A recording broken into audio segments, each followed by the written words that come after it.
Good night, everyone. When I was asked to give the feature address at this tonight, my immediate reaction was incredulity. Why would anyone think I had anything important to say? Who would listen to someone who's never dabbled in politics beyond my vote every go-around at election time? What could I say that could impact any political initiative in this sphere? Why should I care to impact it in the first place? Before I go further, please allow me to introduce myself. I'm a 40-year-old mom of 4, a full-time teacher in a career I've nurtured for 21 years, and a small business owner of less than 2 years. When opportunities presented themselves for migration, I resisted, believing I could make a change in the classroom, nurturing young minds to be free thinkers and logic seekers. When successive attempts to get me to leave faltered, my relatives eventually just washed their hands and said, "You stay in that God-forsaken place." And I stayed. I stayed behind because leaving clearly meant a moving forward. But I was quite happy to raise my children in what even many of our own people term as a backwater land. But now I'm more concerned for the futures of those same children. I find myself troubled, terrified by the political directives we continue to allow ourselves to be led by. Directives which have created ethnic division, struggling families, and a less than robust economy and educational system. I'm troubled that nothing seems to be moving our people to demand better representation, which will ultimately change our fortunes, even as a great collective fortune is on the horizon. I'm troubled that we're doing the same dance every election cycle with no tangible results by the time the next one rolls around. Very true. When people ask me what I am, I tell them that I'm Guyanese, resisting the obvious answer, which is to state what my ethnic composition is. In case you're curious, I take mixed Guyanese in every form I fill up. I grew up in Charlestown, South Georgetown, raised by my paternal grandparents who instilled in me from an early age the core values of humanity, which I try to live by every day of my life. I've spent the last few years preparing students for external examinations at CAPE and CSEC, and I'm an active member of the Roman Catholic faith. Today, I am venturing into territory which is brand new to me, and which honestly, I never one day dreamt I'd be a part of. I've joked on and off to friends that one day I'd get fed up of the machinations and run for office, but that I'd probably only get one vote, which would be my own. Some encouraged me, others laughed at my naivety, and yet others sought to actively dissuade me, purely based on Guyana not being ready for anything other than what we've experienced since independence. Recently, I've wondered what could change this way of thinking, and I realized that not only did I have to seek out like-minded individuals like myself, but that we'd have to band together to effect this change we so envision for our motherland. Getting here has not been easy. Guyanese are jaded. They're also very vocal against those who they believe differ from them in ethnicity and political beliefs, and these are often crudely spouted. They have traditionally ingrained voting patterns, and breaking it has never been fully achieved to date. The words of Machiavelli come to mind here. It ought to be remembered that there is nothing more difficult to take in hand, more perilous to conduct, or more uncertain in its success than to take the lead in the introduction of a new order of things, because the innovator has for enemies all those who have done well under the old conditions and lukewarm defenders in those who may do well under the new. This coolness arises partly from fear of the opponents who have the laws on their sides, and partly from the incredulity of men who do not readily believe in new things until they've had a long experience of them. It is in this frame that I constructed this presentation. Fear of the unknown is par for the course. Rejection of unknowns is par for the course. Threats to economic capacity is cause for concern in any intended massive change. But what is not acceptable is an almost inscribed belief that a country's political will can only go in a prescribed direction year after year. Forgive me if my words do not ring of political intrigue or have all the right buzz guaranteed to move you to swirl accolades my way. I am a mere teacher.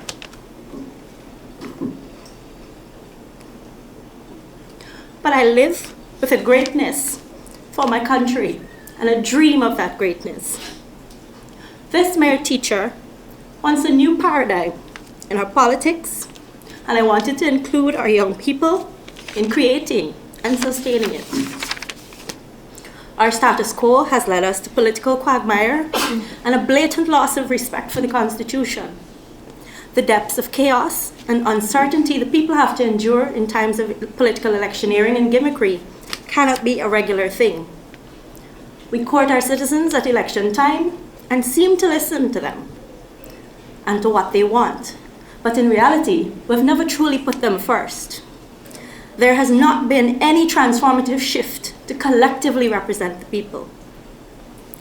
To effect this change, Guyana needs a resilient institutional mechanism to channel our progress, and that mechanism will only come from a committed group of competent people working together for the collective good.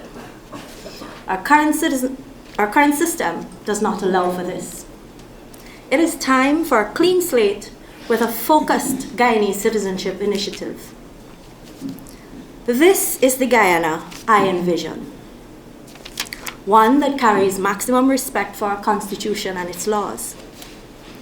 I believe in a Guyana that is united like our mutual love for cricket and which does not cease as soon as we drive out of the stadium parking lot.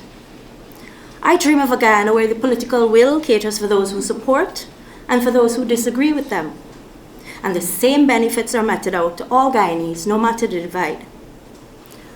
I believe in a Guyana where our people have equal opportunities in education and jobs, no matter their geographical location, ethnicity, gender, sexual orientation, or religious beliefs. I dream of a country which puts smart infrastructure in place in every region to train our national athletes, to produce cures for major diseases in our labs, and to implement STEM-based programs for further development. I believe in a Guyana which chooses competency over party paramountcy to realize goals set by national and international standards, especially in educational achievements, health initiatives, and ICT infrastructural capabilities. I believe in a Guyana that has infrastructure that caters for complex surgical achievements, as well as for students with learning disabilities. I believe in a Guyana that innovates and manufactures enough for our own people, and with more than enough to share with our neighbors. I believe in a Guyana that taps into all Guyanese skills to generate the competent personnel we will need to steer this ship.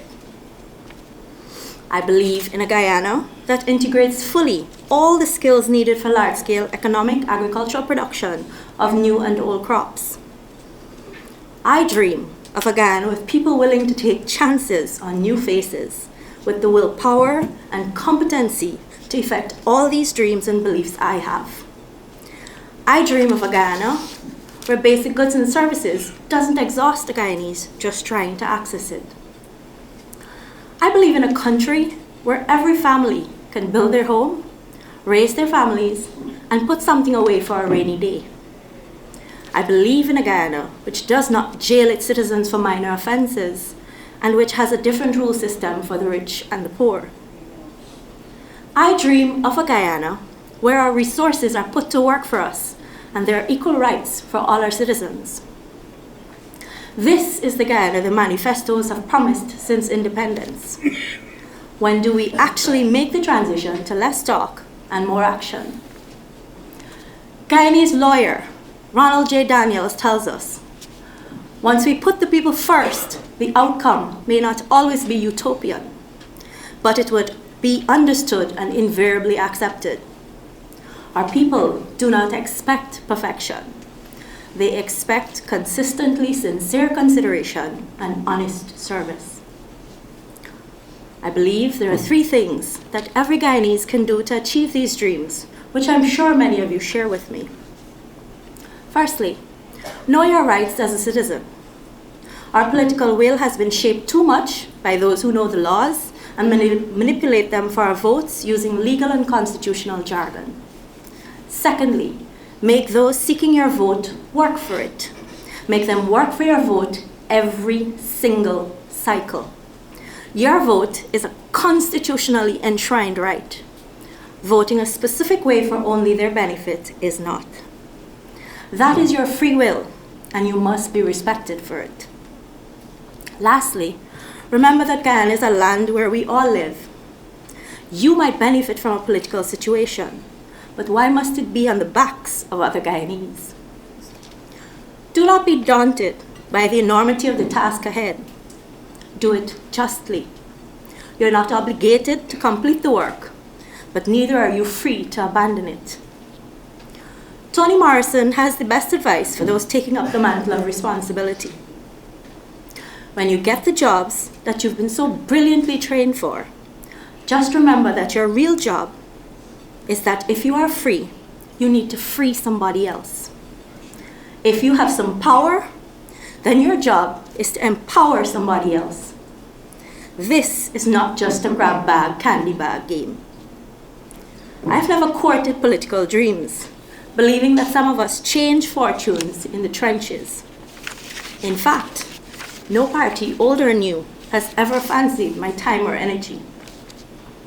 But I feel it is time to channel my energies to erase the division that cripples us and stymies our potential as a diverse, competent, resource-rich nation.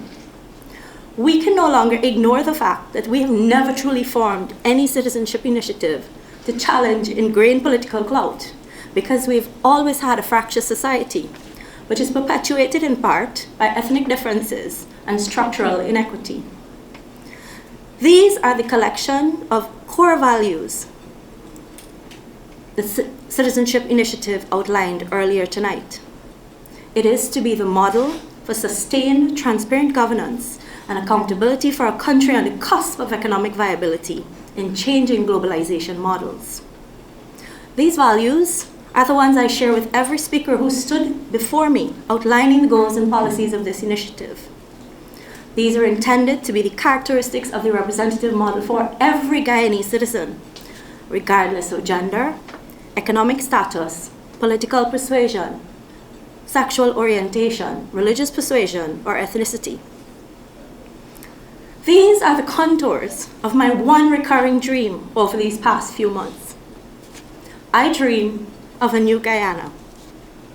Arundhati Roy tells us that another world is not only possible, she is on her way. On a quiet day, I can hear her breathing. This is the Citizenship Initiative. This is our hope for a clean slate and the pride that comes from building a better united Guyana. My name is Rondha-Ann Lam. I am a Guyanese.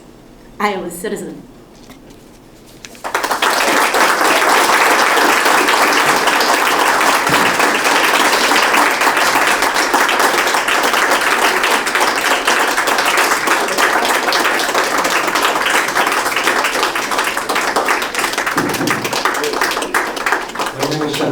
And I'm a citizen.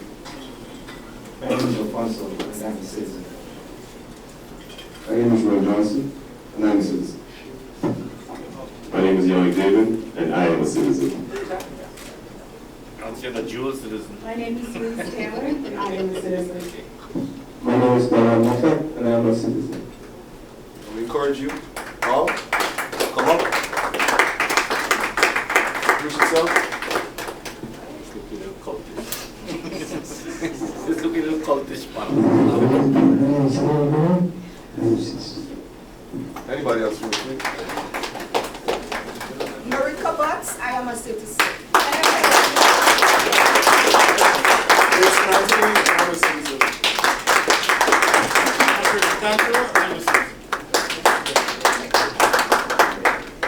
Rajendra Bishesar, and I'm a citizen. Oh,